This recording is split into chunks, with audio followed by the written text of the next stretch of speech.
Irfan says, what happens to us at the time of death and up until the day of resurrection?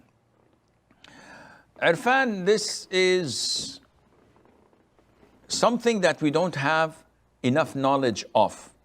We know that when a person is on his deathbed, that he undergoes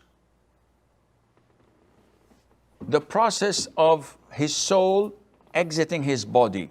And this is when the angel of death takes his body.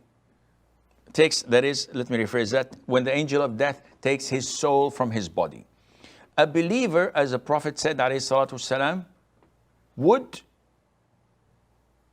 have his soul depart his body like a drop coming out of a water container, softly and nicely and without any pain. This doesn't mean that before the soul came out, he is not suffering. No, we know that people suffer before they die, either to illness, either to pain.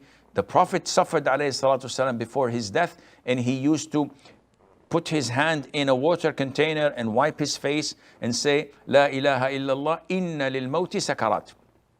That death has agony. And we believe that a disbeliever, his soul is extracted from his body like when you have a metal rod with thorns in it, dipped into wet wool, and you try to extract it and take it out. It tears the wool to parts. Yet this doesn't mean that a disbeliever would not die in a peaceful way, the way we see it. The pain and the anguish and the agony is when the angel of death takes his soul, but we don't see this. So what comes before it is not an indication. The actual action is when the soul is snatched out. Then, after that, the soul is taken by the angels.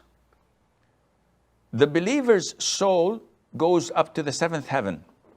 In every heaven, the angels find a beautiful scent, and they said, who's this? And they would tell the other angels that this is so-and-so, the son of so-and-so, and they would give salam, and they would comment and praise him. Until he reaches the seventh heaven, and Allah Azza wa Jal tells the angel of death to take him back to the grave and let him rest till the day of judgment. And to open a window in his grave from paradise where he will get some of the breeze and the coolness and the beauty, and he would enjoy his stay in his grave.